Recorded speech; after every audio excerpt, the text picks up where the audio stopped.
Okay, all right. Can y'all see my presentation now? Yes. Okay, all right. I think I can make it present. Okay, so last time, if you were here for that one, I talked about some of the tools that I use, and I do apologize. I was out in the rain at a Panera Bread, and it was just on my phone. So screen mode. Okay, so I didn't get to do a lot of like the showing around of some things and tools that I use. So if you had a question from last time and you wanted to see one of the tools that I use, feel free to drop it in the chat, and I will do it at the end.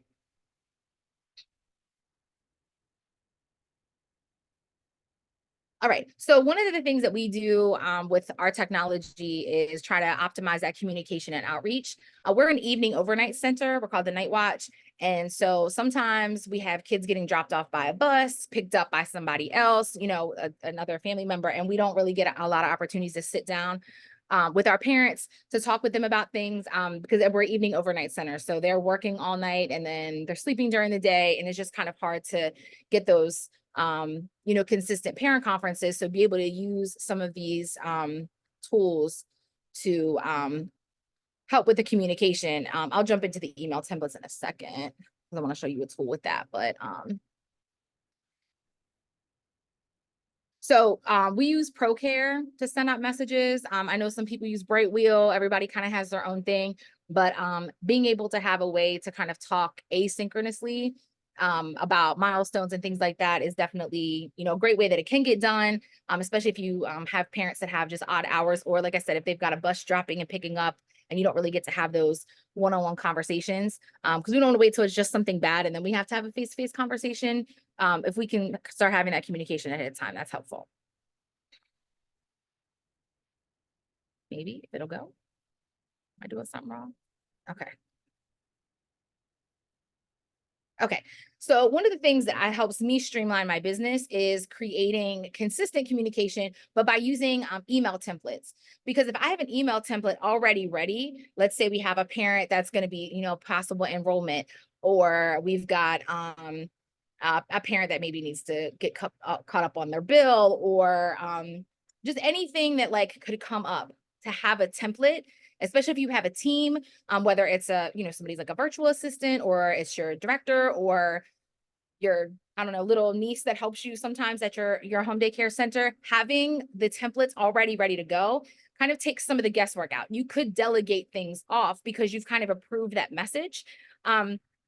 So one of the tools that I want to show you guys is ChatGTP. I'm sure that you guys have heard of this before. If not, they do have a free version that I used for a very long time. I just upgraded to the professional one.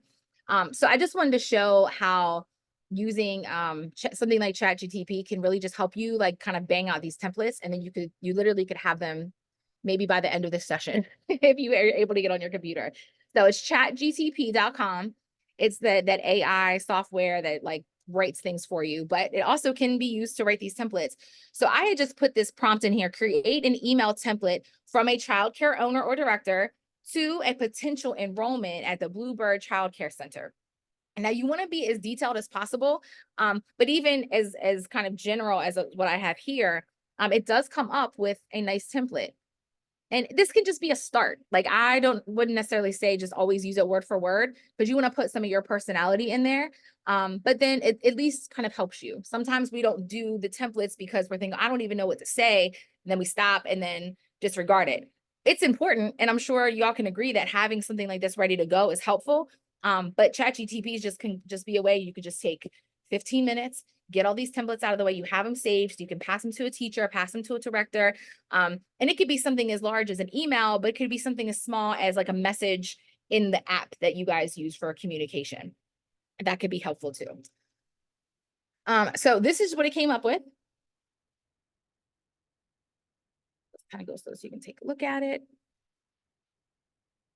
And then if I wanted to put some more information in here, I could say something like redo, but offer a tour to the parents and include our our address is 123 Nest Lane, something like that.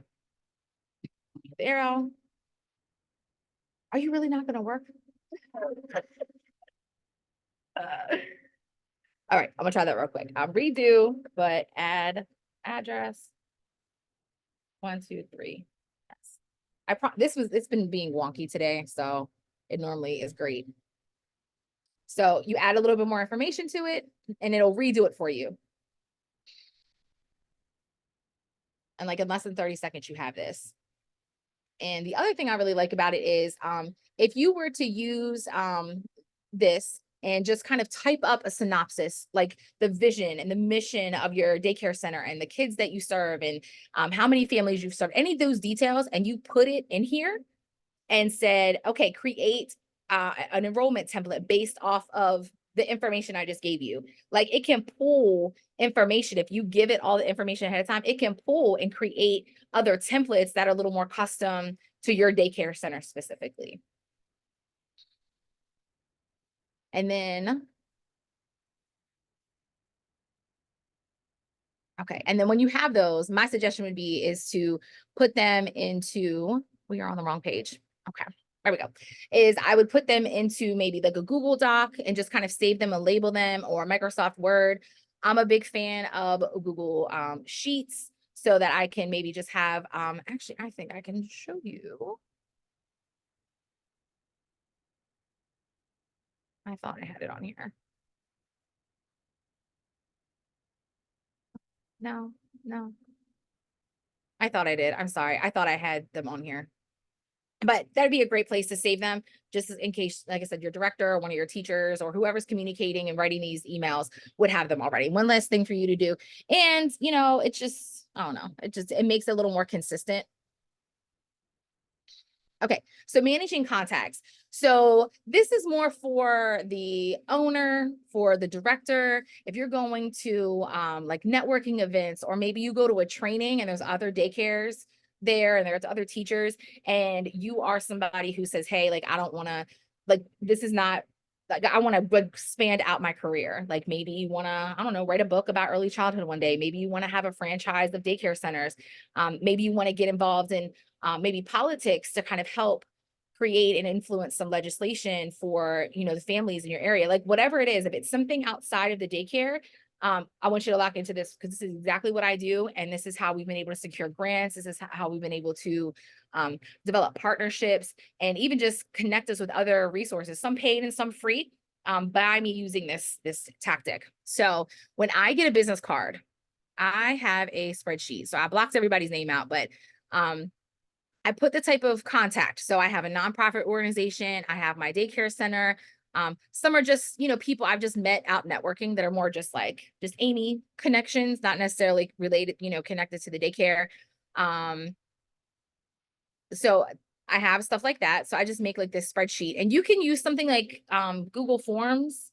If you know how to use Google Forms, you know how to turn it into a spreadsheet. You could do something like that too. But if you don't want to do any of that, I just have the person's name. I have like how you might not even need this part. I have, like I said, I have a couple of different ventures going on, but their business name. This is important too. I put is how do I meet them? Because some of these people I met 2 years ago, you know, and just to be able to refresh my memory of how I met them. The date of the meeting, if we can see, I haven't been putting that on here. And then I put their emails and their contact.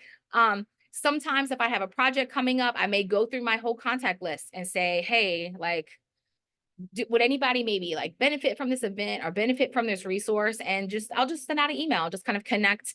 I'll share resources with my, you know, my network. But using something like that, where I am categorizing folks, it's, you know, it's beyond just saving them on my phone. Like I want to have a note. I want to remember why I have their email address.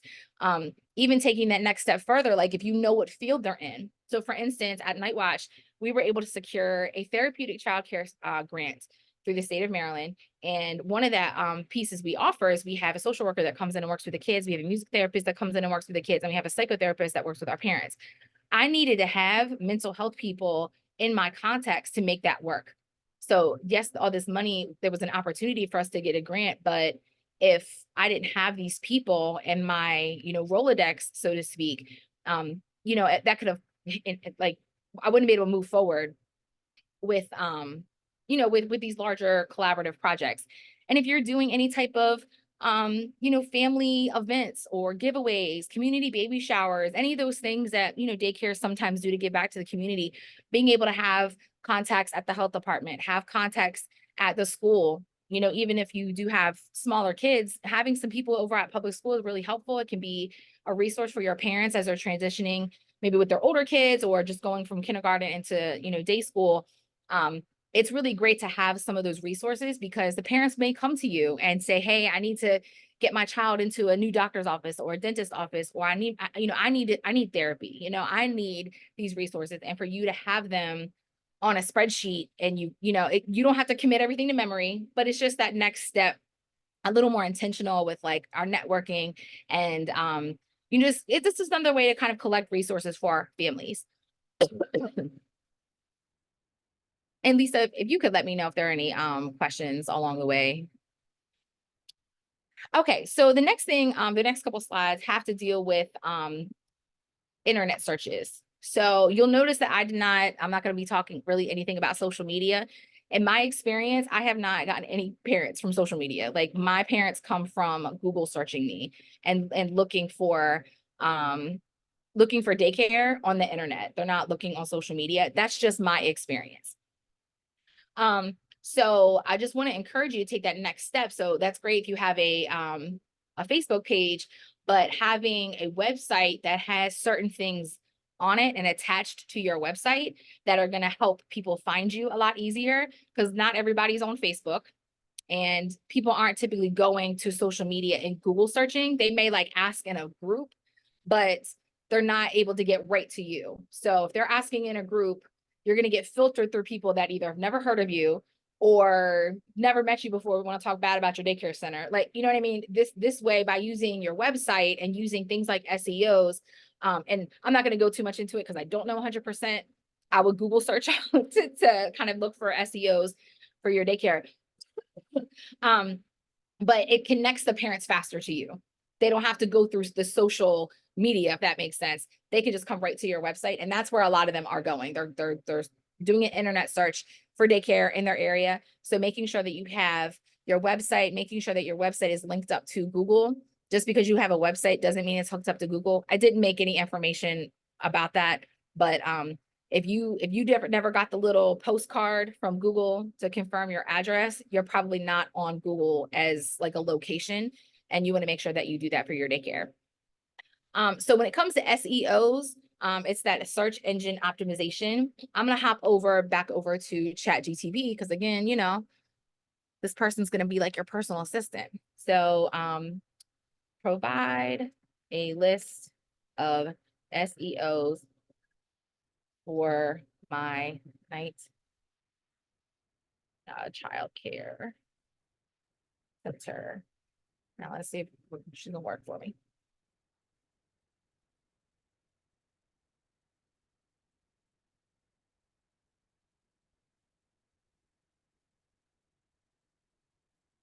Okay, this gave a lot of extra information that I didn't necessarily want to have, but this is what I want you to take a look at. Some of the keywords. So I probably could go back up here and SEO keywords.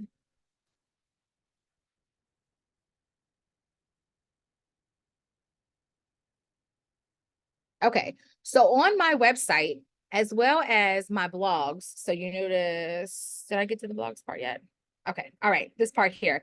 I want to make sure that on my website, on my subpages, or on my blogs, I mention these terms. I don't have to do all of them. It would be redundant. Another one you may also want to do is put your city in there. So I would put something like night childcare in Salisbury, or night childcare in Maryland, or Salisbury's night care. So when parents are searching daycare in my area, their location is going to ping up to me because I'm in Salisbury. They're in Salisbury. The locations fit.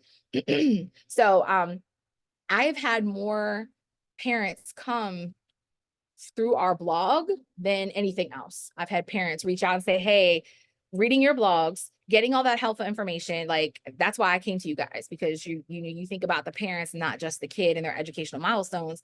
We're also worrying about parents and their mental health. We want to be a resource. Like right now we got a mom living in a hotel. We have another one whose car had to get towed from the center because it broke down. Like we want to be a resource. We want to be able to offer, money. We want to be able to offer, a connection to a house or some, a car, whatever we can do. And we share that vision through our blogs. It's just another way for people to get to know us without actually stepping through the door just yet. Most of our blogs are for parents and advice for parents. So currently our psychotherapist that works with them on Fridays, she pulls topics and questions that they have, and she turns that into topics for the blogs, inspired by questions, so she can answer them a little more at length through a blog. But even in the blogs, we're being conscious of those SEOs. So even if a parent were to Google something about stressed out parent, our blog may pop up because we've been including those SEOs, and then they can subscribe to our blog, and they might not need us now, but they might need us down the road, or they might want to come to one of our community events. We're redoing our backyard, and we want to have a big community event at least once a quarter. And anybody can come, whether you're a daycare kid or not. And so that's just a great way to extend that marketing. And this doesn't cost any money to have a blog. We use Blogger off of Google, and we just link it right to our website. And we do a blog once a week, every Tuesday or Thursday it comes out. And then we just send our parents a little email every week of like, hey, don't forget to read our blog. Don't forget to read our blog.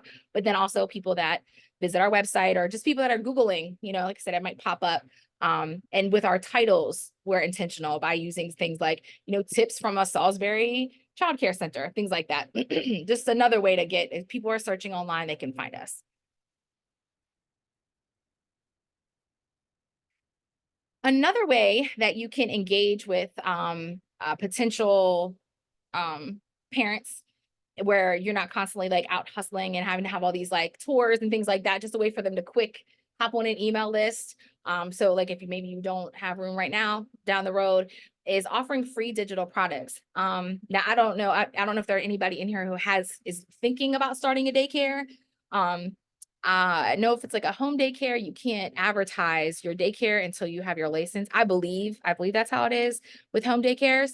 And so you have folks that want to start marketing and filling those spots, but they're not able to because they can't advertise daycare services. This is a great way to advertise information to parents and offer it as a free product, whether it's a free ebook you want to write of like tips, or it could be a coloring book that you make in something like Canva, or it could be a calendar of all the events in the area of what's going on at the library, or if you have a park in the area, it could be a list of recipes. It literally could be anything kind of fun that you could offer parents that are not with you just yet, potential parents, and be able to kind of capture their interest like right away. And so instead of you having to be that first touch with them and get them kind of in the door, they can, they come to your blog, maybe now they're seeing this digital product. Maybe they're looking for, I don't know, I think we did like a family night, like a movie night bingo. We've done like around Christmas time, we'll do like activities to do with like movies, like different, like our favorite Christmas movies, like a list. And then maybe I think it included like some Christmas, like recipes for Christmas cookies. It was just something fun that, yes, we can share with our daycare parents that we have, but also it was a way to kind of, level in the community a little bit and say, hey, this is a free gift, and then we'll get their email when they get the download. I'm sure, you guys have signed up for things before, just like you did with this, and then you got emails. So it would kind of be the same thing. Last week I talked about MailChimp. And if you can set that up through something like this.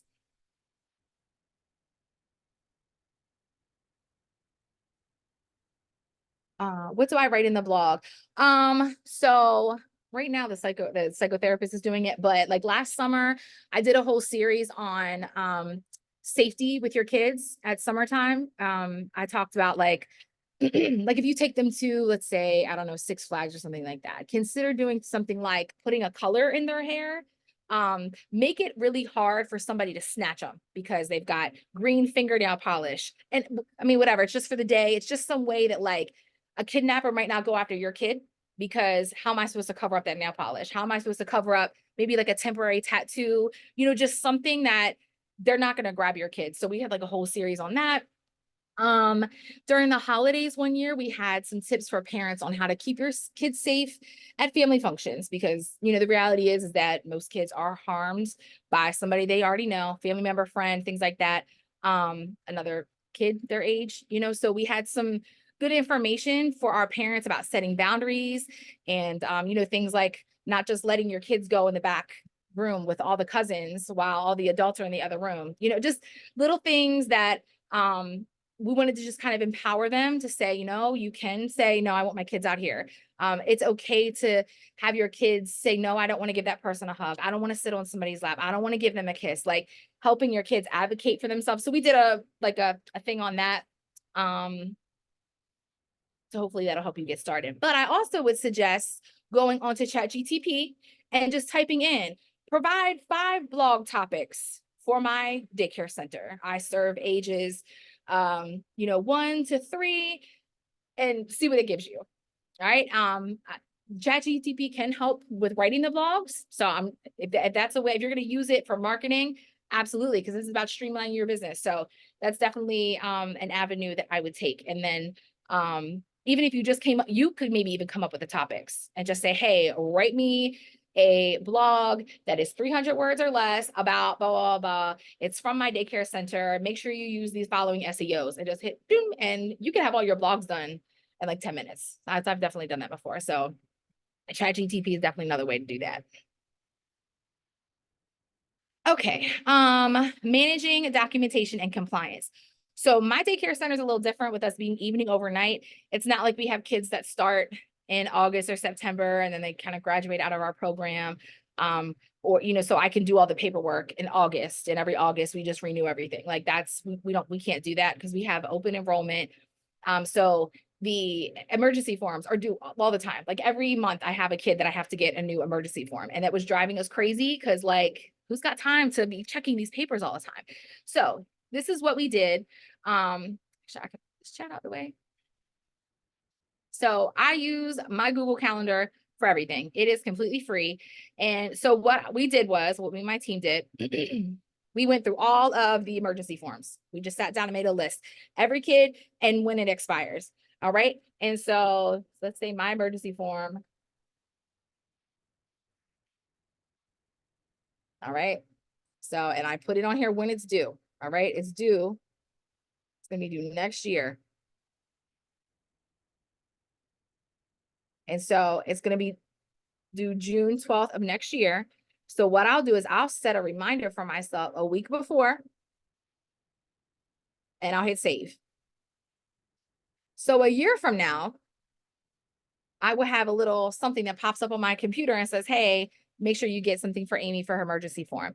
Infant development forms, we do the same thing. Every 3 months, that kid has, we get an alert. Hey, we got to get an infant development form over to mom. So that's the first step we do for managing the compliance. I think I just talked about that with calendars. And I said, calendar is free. It's right on Google.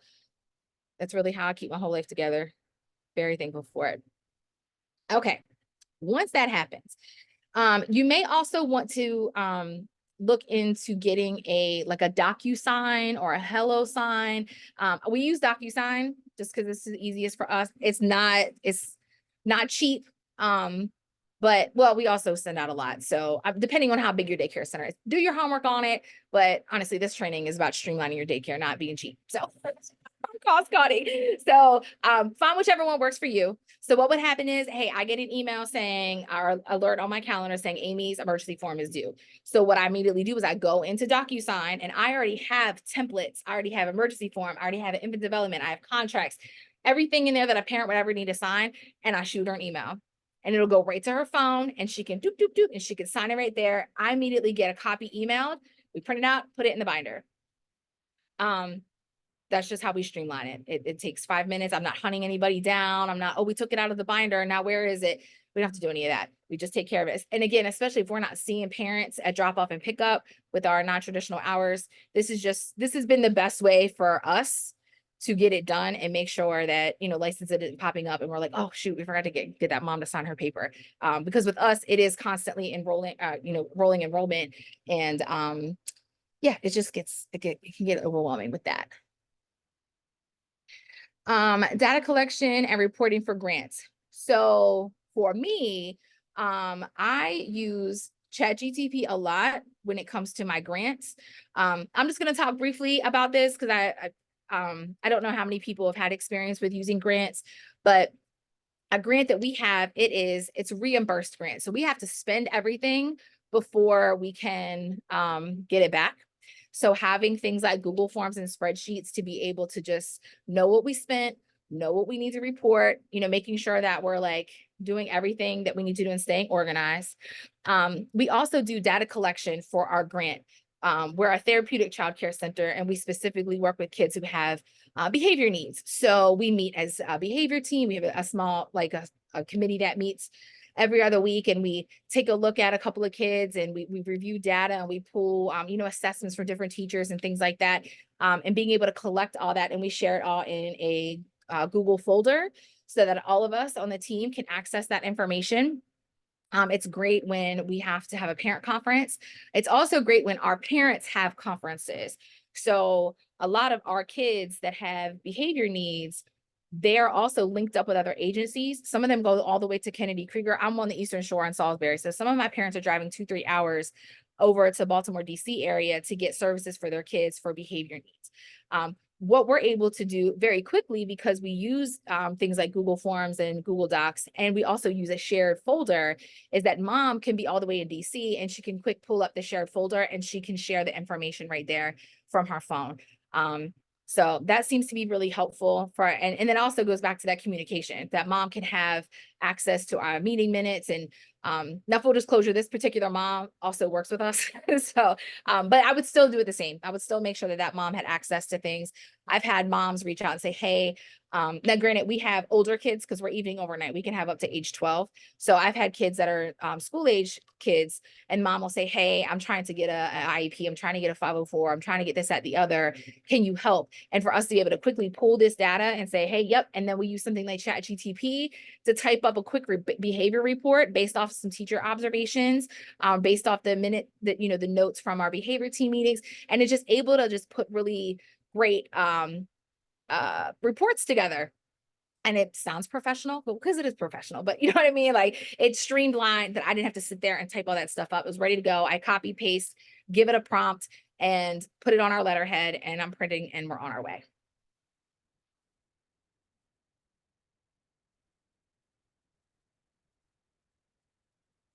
Did I get lost? I have the same page for twice.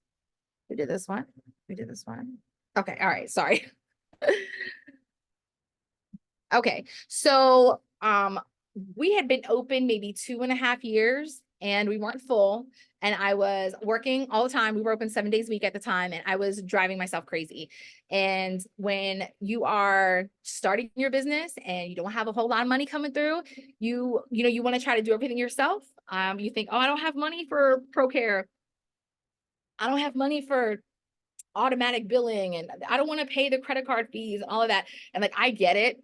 But at some point I had to put the business first, and I had to start investing in some of these tools because I was losing my mind. So having something like ProCare, that again, that's what works for us. I'm not saying it's the best. I'm not saying it's the best for you. I feel like I read somewhere that the state of Maryland was going to be offering Brightwheel to folks for free. But for me, it's a headache to take cash at my center. It is. For me, we're not a home center. We're like an actual center. I don't want to have a lockbox. I don't want to have to come and do deposits. I don't want to be running to the bank. I don't want to do any of that in my business. So we only take electronic payments. So because that's what I wanted. I wanted to streamline. I didn't want to have to be running to the bank. I didn't want to have to count cash and have to have change. We're open at night. I don't want any money on the premises. I don't even want to subject anybody to that.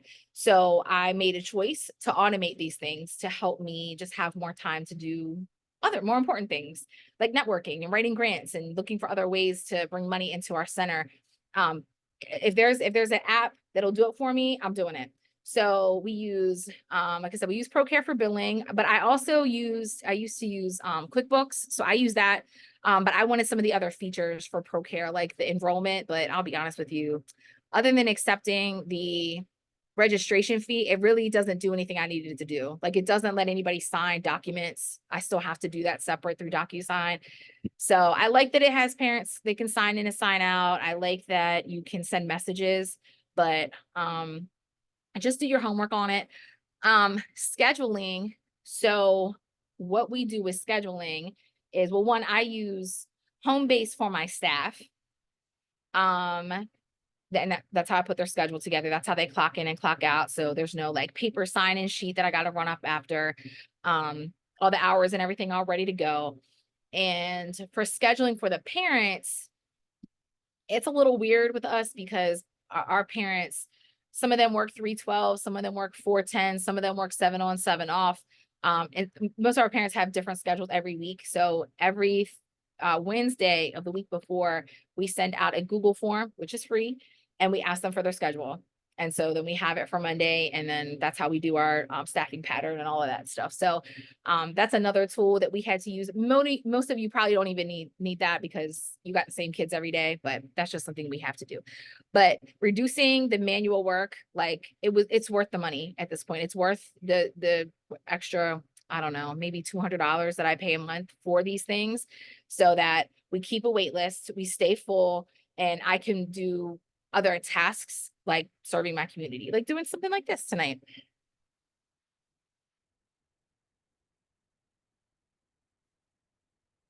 So all of these pieces put together can help, like, not just streamline, but grow your business as well. The more systems that you have in place, the more consistency you have, whether it's from the email templates to the way that you put out your blogs, the way that you put out digital products to recruit new families, all of these things, we want it to be a model that somebody else could do, like, and not you, that you can step away if that's something you want to do and maybe go open a second one, or you want to franchise, or maybe you want to write children's books and go on tour. Like, if there's something bigger beyond what you're doing now in your daycare, these things are essential. So if you're comfortable just running the daycare and that's what you want to do, and that is totally fine, I love that for you. But there are some people that want to do other things. And these are the ways that are going to free you up for that. I want to do other things. So this frees me up. So my center's open right now, but I don't have to be there right now because I have all of these systems in place that I can leave and everything's going to be okay. Hiring, training staff. That is something that we are really working on, streamlining that process. So we've gotten the enrollment down. I've got a wait list, I've got all that stuff down. Now I'm moving inward to my staff. I'd recommend doing it the other way around, but figuring out a set training schedule. We have our like the staff orientation that like licensing has us do, but there's other things like if you're working overnight, these are the things that are expected of you. We do a lot of laundry, so making sure that, like, do you know how to, I don't know, empty the lint trap on the dryer. We have to do a lot of cleaning, a lot of scrubbing, there's a lot of stuff that has to happen, like especially for that overnight shift. What is the protocol for training folks, and making sure that you have a really good like handbook for your staff. And if you have a small center, or if it's just you at your house, like still keep thinking about that, because you don't want to do this forever. You know what I mean? Like, you want to be able to at least step away for a vacation at minimum, and making sure that you have all of this stuff consistent can help you have more peace when you take time off away from your business. And like, we are looking to franchise at some point. Night Watch is looking to franchise. So these are all things that I'm going to have to like beef up on and really like pour a lot of energy into, especially these last two, making sure that everything is consistent across locations. And even if you're not looking to franchise, even just in your center, you want consistency across classrooms. You want consistency across your teachers, across your staff. You don't want one parent saying, well, when she was in Miss So-and-so's class, this, that, the other, and now she's over in this class and this is totally different. If it's in your center, it should be consistent across the board, and having all of these systems in place, the templates in place, just these steady like funnels of like processes that you do things can help that.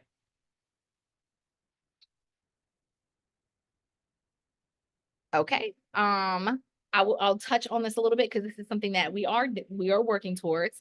So some things as you consider like franchise, like streamlining to maybe expand your business, is just you know, all of these different things that you're going to need to keep in mind. So you may think, well, why do I need to know about legal regulatory requirements for, you know, franchising? I just have one center, or it's just in my home. This is where like HR comes in. This is where your handbook comes in. Developing a franchise model, like even if like it's not something down the road, you know, like you never know. Like I would just give yourself time to think, wow, if I were to open like 5 more of these, like what would that look like? And then start doing your homework on the systems for franchisees. You know, McDonald's, if you've ever seen the movie about McDonald's, I can't think of what it's called. It might even, what's it called, the franchise? I don't even know what it was called, but it was about McDonald's and their whole franchise thing. Like, you know, educate yourself, you know, because you never know. There may be somebody out there that wants to open a business like yours and just still needs your leadership and guidance and your framework, and then they can just replicate it. Not everybody wants to go out here and do everything from scratch. They may be coming to you, and some have maybe already come to you, maybe as a consultant, or can I pick your brain? Can I ask some questions? Imagine if it went from, let me pick your brain. Can I buy your business model? Can I pay you $150,000 for, you know, your whole everything, your handbook, your trainings, your everything, and just go start my own someplace else? I've had several people ask. And so I'm like, okay, well, let's go. Let's figure out how to do it.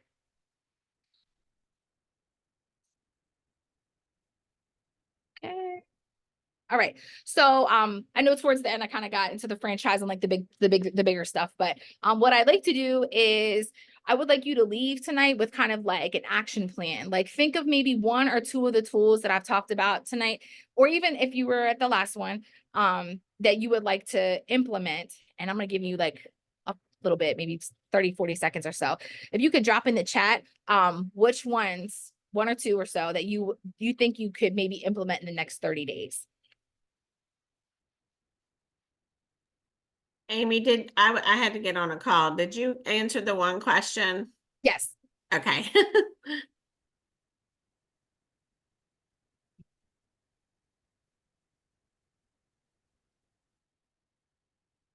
So I talked about Humble Facts. I talked about Blogger. I talked about Chat GTP. I talked about Google Calendars, Google Slides, not slides, Sheets, Google Forms. In the next 30 days. Any of these? Okay, perfect. Yep. And I'll tell you the exact formula I used to do when I was doing my blogs. I would do that, create a list of SEOs for my evening or my overnight childcare center in Salisbury, Maryland, right? I'd get that list.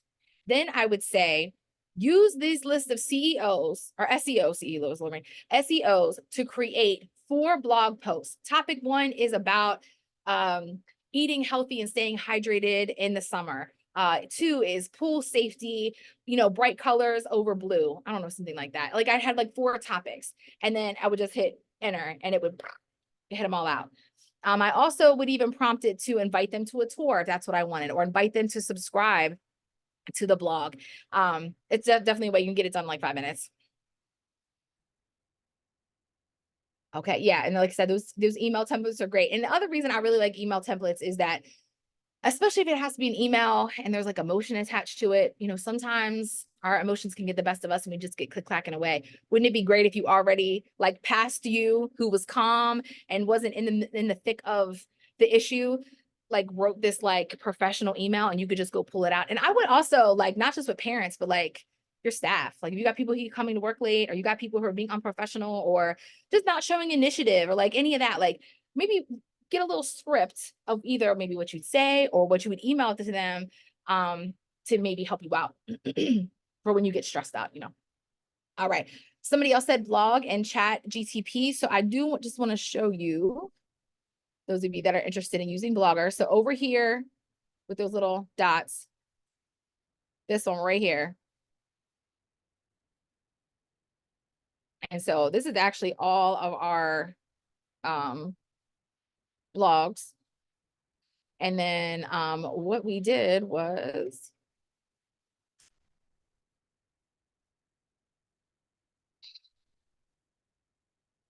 there is it. Here our blog is. And then we just put it in there. We get these pictures from Canva. We do not know these people.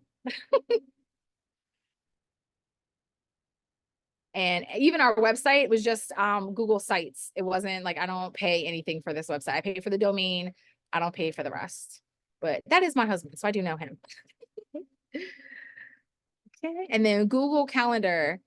Yeah. I love it. I love it. And if you notice, I even have like other like types of calendars. So like if you wanted to have a shared calendar, so like I have this one right here. But my husband has it, like different people can have access to it. So I'll just do for an example. So say you had your professional calendar that has all of your like all the emergency forms on there. You go over to settings and sharing and you come down and you can add people to it. I also think you can come down and make it public. Yeah. All right. So if I wanted just anybody to look at it, I could use that link. So you could share that with your staff. And they could subscribe to your calendar also. And so they could also see when everything's due as well.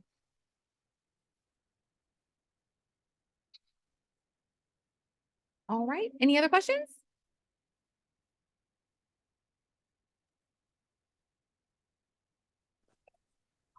Okay, well, I'll stop sharing then. I have a quick question. I'm sorry, I wasn't in the beginning if we Oh, could open up the mic or not.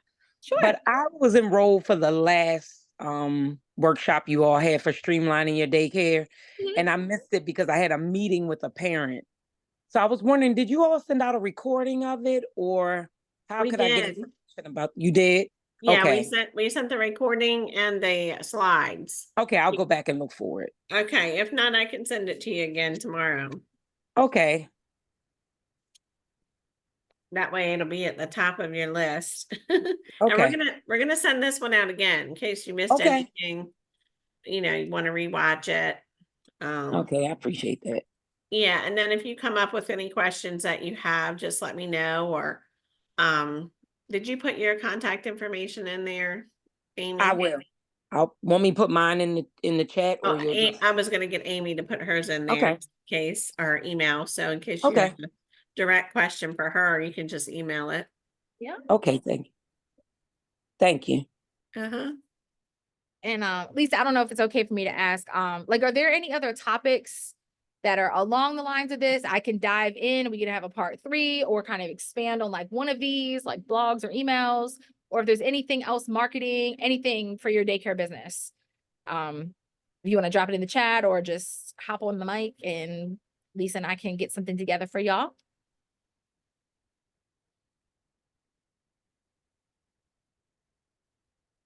Grants, we did get a big grant for our daycare. That could be something as well. And we're a for-profit business too, and we were able to get a big grant. So Woo! That's awesome. okay. But I do want to kind of shout out. Lisa earlier was talking about more about grants. Okay, great. Where was I going with that? She was talking about funding. I met with somebody earlier today from there. His name's Bernard, and we were talking about expanding. Like, I need a new building. And so he kind of gave me some tips on how to like possibly negotiate with the landlord. So that was great. I like terms and things like that. Because yeah, you know, you're going in it by yourself. And so sometimes you just need somebody in your corner. We also like, we offer those therapeutic services at the center. So it's like when we move, we maybe should have part of it be a clinic, maybe even for some of our parents, or have like spaces where, because we're evening overnight, we have a lot of parents that take night classes, things like that. Mom could go up and study in like an empty office, and we could be watching the little ones downstairs. Any way that we could support, you know, our single parents in our area. And then I also talked with him about how to position us for franchising.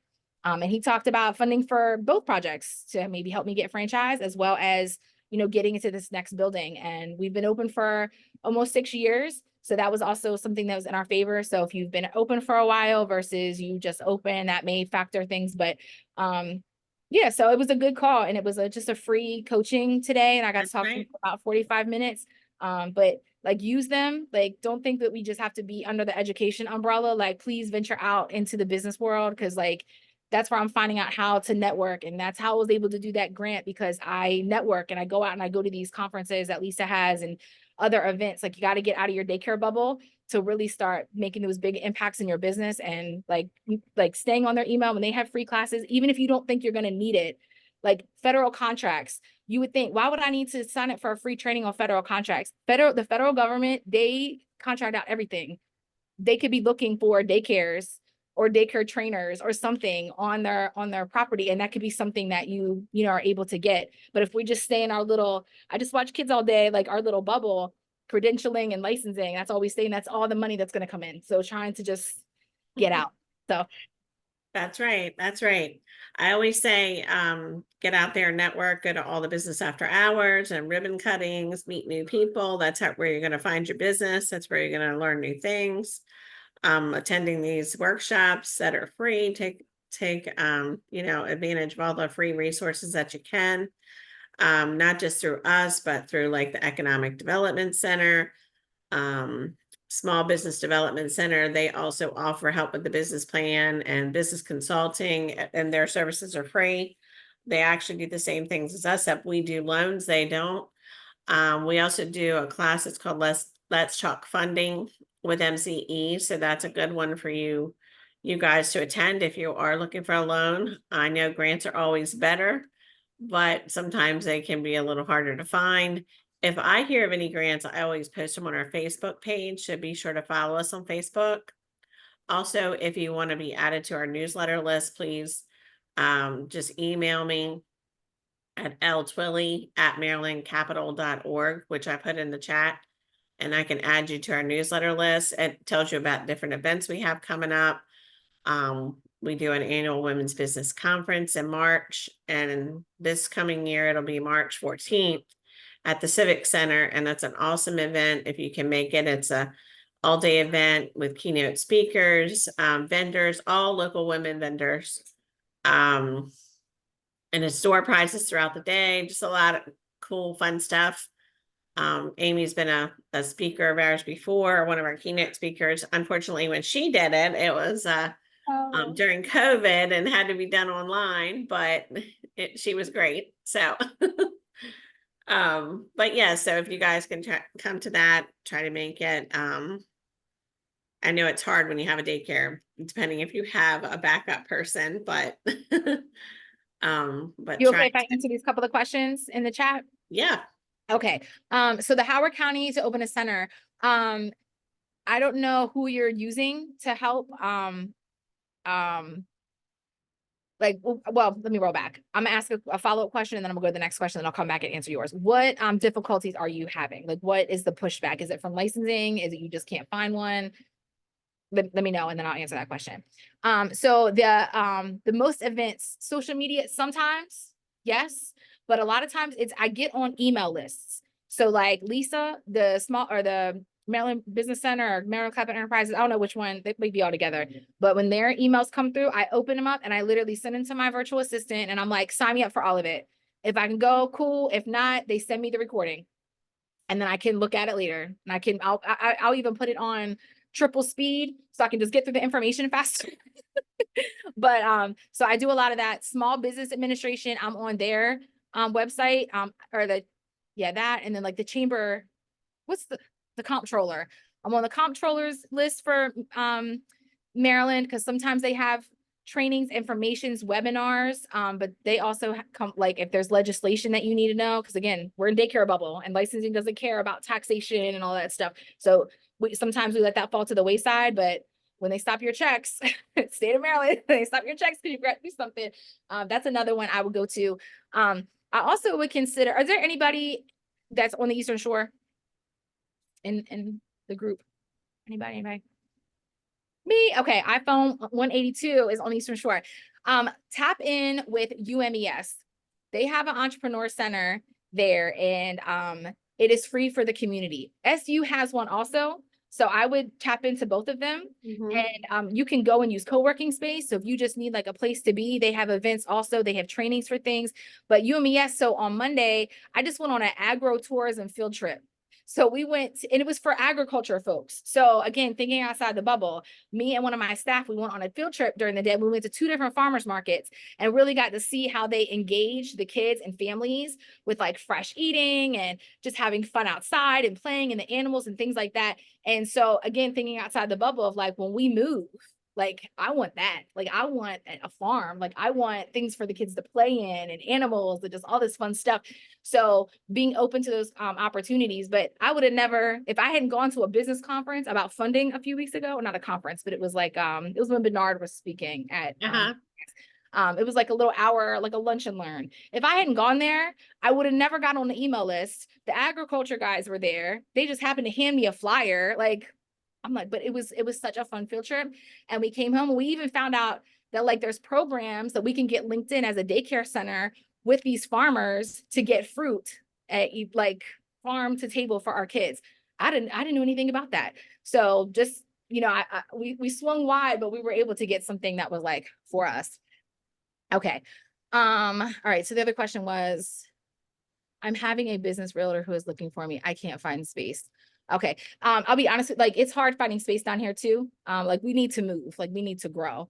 And there's only one space available, but they have like people upstairs. Well, it's open upstairs. So I'm like, if I can't have both, then I don't want it all because I don't want neighbors. So what I'm hearing is that that's happening on the shore too. My suggestion would be to maybe see if there's a church in the area that would be willing to partner up and maybe you can rent out their space. Churches are great because they typically have enough bathrooms. They typically have enough open space. They typically have outside because it's on their own property.